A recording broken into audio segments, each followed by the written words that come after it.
Alamat ng pinya. Noong unang panahon, may nakatirang mag-ina sa isang malayong puok. Ang ina ay si Aling Rosa at ang anak ay si Pinang.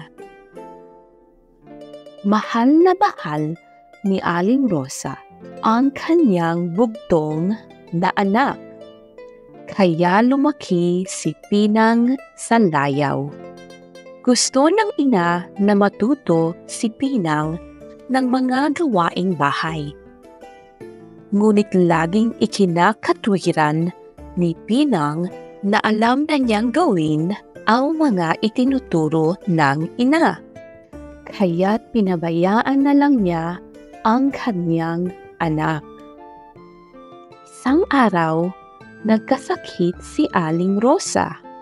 Hindi siya makabangon at makagawa ng mga gawaing bahay.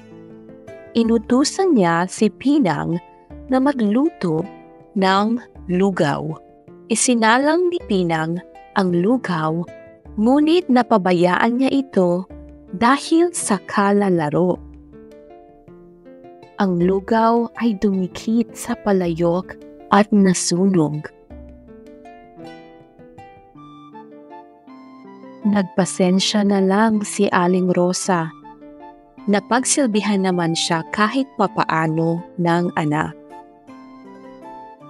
Nagtagal ang sakit ni Aling Rosa, kaya't napilitan si Pinang na gumawa sa bahay. Isang araw, sa kanyang pagluluto, hindi niya makita ang posporo.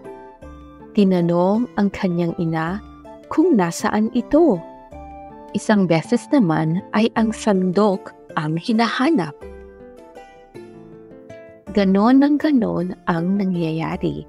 Walang bagay na di makita at agad-agad niyang tinatanong ang kanyang ina. Nayamot si Aling Rosa sa katatanong ng anak, kung kaya't nawika nito. Naku, Pinang! Sana'y magkaroon ka ng maraming mata upang makita mo ang lahat ng bagay at hindi ka natanong ng tanong sa akin. Dahil alam niyang galit na galit ang kanyang ina, ay di na umibig si Pinang. Umalis siya upang hanapin ang sandok na hinahanap.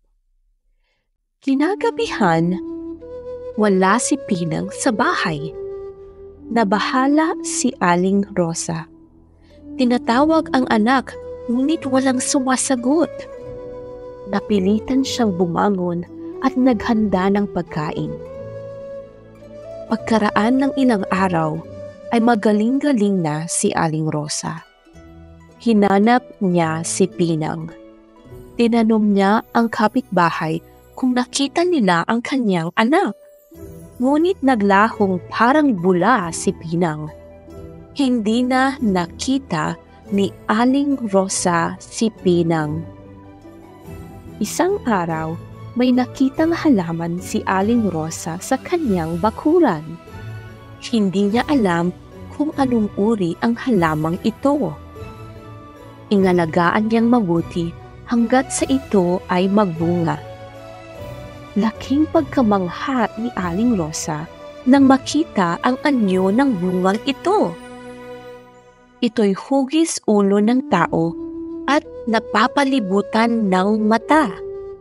Biglang naalala ni Aling Rosa ang huli niyang sinabi kay Pinang na sana'y magkaroon ito ng maraming mata para makita ang kanyang hinahanap.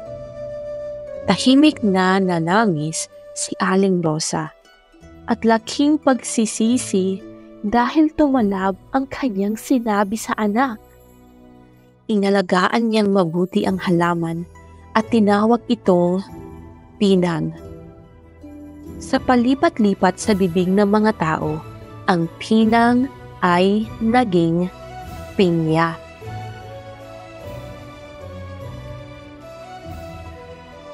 Alamat ng pinya.